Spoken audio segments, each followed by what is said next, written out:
Chapter 41. The Doctor. Uncle Silas. Sister Hotchkiss. Aunt Sally in Trouble. The doctor was an old man, a very nice, kind-looking old man when I got him up.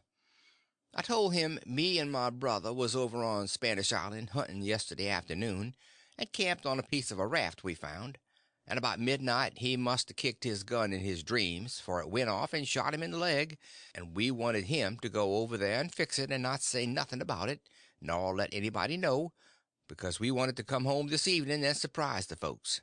"Who is your folks?" he says. "The Phelpses down yonder." "Oh," he says. And after a minute he says, "How'd you say he got shot?" "He had a dream," I says, "and it shot him." "Singular dream," he says. So he lit up his lantern and got his saddlebags, and we started. And when he sees the canoe he didn't like the look of her. Says she was big enough for one, but didn't look pretty safe for two. I says, "Oh, you needn't be afeard, sir. She carried the three of us easy enough." "What three?" "Why, me and Sid and the guns. That's what I meant." "Oh," he says. But he put his foot on the gunwale and rocked her, and shook his head, and said he reckoned he'd look around for a bigger one. But they was all locked and chained, so he took my canoe and said for me to wait till he come back, or I could hunt around further, or maybe I'd better go down home and get them ready for the surprise if I wanted to. But I said I didn't, so I told him just how to find the raft, and then he started. I struck an idea pretty soon. I says to myself, suppose he can't fix that leg just in 3 shakes of a sheep's tail, as the saying is. Suppose it takes him 3 or 4 days. What are we going to do? Lay around there till he lets the cat out the bag? No, sir. I know what I'll do. I'll wait, and when he comes back, if he says he's got to go any more, I'll get down there too if I swim, and we'll take and tie him and keep him, and shove off down the river, and when Tom's done with him we'll give him what it's worth, or all we got, and let him get ashore. So then I crept into a lumber pile to get some sleep, and next time I waked up the sun was away up over my head. I shot out and went for the doctor's house, but they told me he'd gone away in the night some time or other and warn't back yet. Well, thinks I, that looks powerful bad for Tom, and I'll dig out for the island right now. So away I shoved, and turned the corner, and nearly rammed my head into Uncle Silas's stomach. He says, "Why, Tom, where you been all this time, you rascal?" "I ain't been nowheres," I said, "only just hunting for the runaway nigger, me and Sid." "Why, wherever did you go?" he says. "Your aunt's been mighty uneasy." "She needn't," I says, "because we was all right. We followed the men and the dogs, but they outrun us, and we lost them. But we thought we heard them on the water, so we got a canoe and took out after 'em and crossed over, but couldn't find nothing of 'em. So we cruised along up shore till we got kind of tired and beat out, and tied up the canoe and went to sleep, and never waked up till about an hour ago. Then we paddled over here to hear the news, and Sid's at the post office to see what he can hear. I'm a branching out to get something to eat for us, but then we're going home." So then we went to the post office to get Sid, but just as I suspicioned, he warn't there. So the old man he got a letter out of the office, and we waited a while longer, but Sid didn't come. So the old man said, come along, let Sid foot it home or canoe it when he got done fooling around, but we would ride. I couldn't get him to let me stay and wait for Sid, but he said there warn't no use in it, and I must come along and let Aunt Sally see we was all right. When we got home Aunt Sally was that glad to see me she laughed and cried both, and hugged me and give me one of them lickings of hern that don't amount to shucks, and said she'd serve Sid the same when he come. And the place was plumb full of farmers and farmers' wives to dinner, and such another clack a body never heard. Old Mrs. Hotchkiss was the worst. Her tongue was a-going all the time. She says, "Well, Sister Phelps, I ransacked that 'ere cabin over there, and I believe the nigger was crazy. I says to Sister Dramel, didn't I, Sister Dramel? Si, he's crazy, says I. Them's the very words I said. You all heard me. He's crazy, says I. Everything shows it, says I. Look at that air grindstone, says I. Want to tell me any creatures in his right minds are going to scrabble all them crazy things onto a grindstone, says I? Here such and such a person busted his heart, and here so and so pegged along for 37 year, and all that. Natural son of Lewis somebody, and such everlasting rubbish. He's plumb crazy, says I. It's what I says in the first place, it's what I says in the middle, and it's what I says last and all the time. The nigger's crazy, crazy as a Nebuchadnezzar, says I. And look at that air ladder made out of rags, Sister Hotchkiss, says old Mrs. Dremmel. What in the name of goodness could he ever want of? The very words I was a saying no longer ago in this minute to Sister Utterback, and she'll tell you so herself. He look at that air rag ladder, and I says, look at it, says I. What could he have wanted of it, says I? Sister Hotchkiss, but how in the nation they ever get that grindstone in there anyway? And who dug that air hole? And who? My very words, Brer Penrod. I was a saying, pass that air sasser and molasses, won't you? I was a saying to Sister Dunlap just this minute. How did they get that grindstone in there, says I? Without help, mind you, without help. That's where 'tis. Don't tell me, says I. There was help, says I. And there was a plenty help, too, says I. There's been a dozen of help in that nigger, and I lay I'd skin every last nigger in this place, but I'd find out who done it, says I. Moreover, says I, a dozen, says you. 40 couldn't have done everything that's been done. Look at them case knives, saws, and things. How tedious they must have been. Look at that bed leg sawed off with 'em. A week's work for 6 men.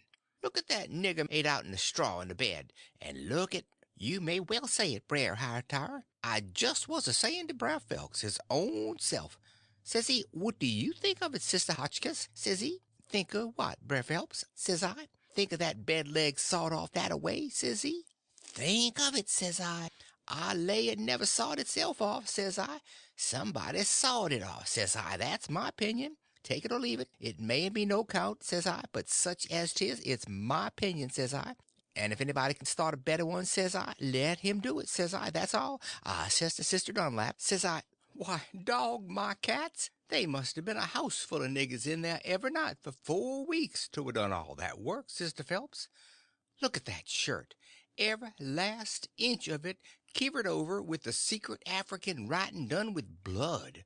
Must have been a raft of 'em at it right along all the time almost. Why, I'd give $2 to have it read to me, and as far as the niggers that wrote it, I 'low I'd take and lash 'em till— People to help him, Brother Marples. Well, I reckon you'd think so if you'd have been in this house for a while back. Why, they stole everything they could lay their hands on, and we are watching all the time, mind you. They stole that shirt right off the line. And as for that sheet they made the rag ladder out of, there ain't no telling how many times they didn't steal that. And flour and candlesticks and spoons, and the old warming pan, and most 1,000 things that I disremember now, and my new calico dress. And me and Silas and my Sid and Tom on the constant watch, day and night, as I was a-telling you, and not a one of us could catch hide nor hair nor sight nor sound of them.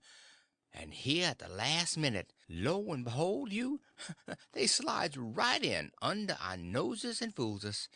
And not only fools us, but the Injun Territory robbers too, and actually gets away with that nigger safe and sound. And that with 16 men and 22 dogs right on their very heels at the very time. I tell you, it just bangs anything I ever heard of. Why, spirits couldn't have done better and been no smarter. And I reckon they must have been spirits, because you know our dogs, and they ain't no better. Well, them dogs never even got on the track of one of 'em. You explain that to me if you can, any of you. Well, it does beat. Laws alive, I never— So help me, I wouldn't be— House thieves as well as— Goodness gracious sakes, I'd have been afeard to live in such a— Afraid to live? Huh, why, I was that scared I dasn't hardly go to bed, or get up, or lay down, or set down, Sister Ridgway. Why, they'd steal the very. Why, goodness sakes, you can guess what kind of a fluster I was in by the time midnight come last night. I hope to gracious if I warn't afraid they'd steal some of the family.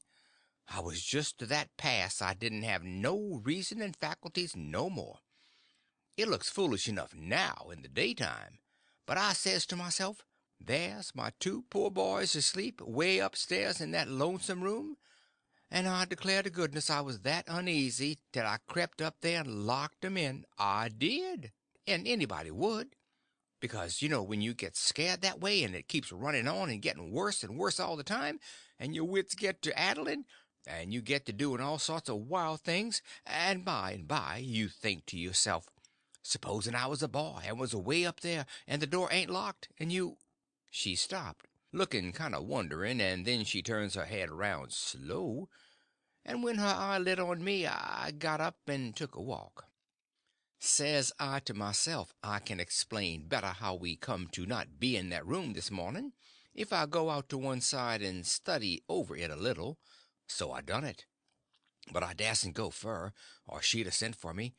And when it was late in the day the people all went, and then I come in and told her the noise and shooting waked up me and Sid, and the door was locked, and we wanted to see the fun, so we went down the lightning rod, and both of us got hurt a little, and we didn't never want to try that no more.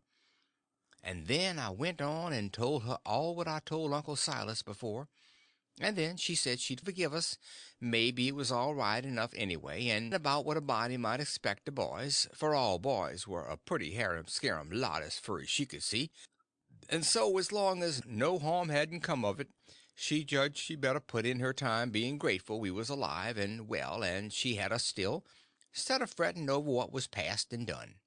So then she kissed me and patted me on the head and dropped into a kind of a brown study, and pretty soon jumps up and says, "Why, laws a mercy, it's most night, and Sid not come yet. What has become of that boy?" I see my chance, so I skips up and says, "I'll run right up to town and get him," I says. "No, you won't," she says. "You'll stay right where you are. One's enough to be lost at a time. If he ain't here to supper, your uncle'll go." Well, he warn't there to supper, so right after supper Uncle went. He come back about 10, a little bit uneasy, hadn't run across Tom's track. Aunt Sally was a good deal uneasy, but Uncle Silas he said there warn't no occasion to be. Boys will be boys, he said, and you'll see this one turn up in the morning all sound and right. So she had to be satisfied. But she said she'd set up for him a while anyway, and keep a light burning so he could see it. And then when I went up to bed she come up with me and fetched her candle and tucked me in, and mothered me so good I felt mean, and like I couldn't look her in the face. And she sat down on the bed and talked with me a long time, and said what a splendid boy Sid was, and didn't seem to want to ever stop talking about him, and kept asking me every now and then if I reckoned he could a got lost or hurt or maybe drownded, and might be lying at this minute somewhere suffering or dead, and she not by him to help him. And so the tears would drip down silent, and I would tell her that Sid was all right and would be home in the morning, sure. And she would squeeze my hand, or maybe kiss me and tell me to say it again, and keep on saying it because it done her good, and she was in so much trouble. And when she was going away she looked down in my eyes so steady and gentle and says, "The door ain't going to be locked, Tom, and there's the window and the rod, but you'll be good, won't you? And you won't go, for my sake?" Lord knows I wanted to go bad enough to see about Tom, and was all intending to go, but after that I wouldn't a went, not for kingdoms. But she was on my mind, and Tom was on my mind, so I slept very restless. And twice I went down the rod away in the night and slipped around front, and see her setting there by her candle in the window, with her eyes towards the road and the tears in them, and I wished I could do something for her, but I couldn't, only to swear that I wouldn't never do nothing to grieve her any more. And the third time I waked up at dawn and slid down, and she was there yet, and her candle was most out, and her old gray head was resting on her hand, and she was asleep.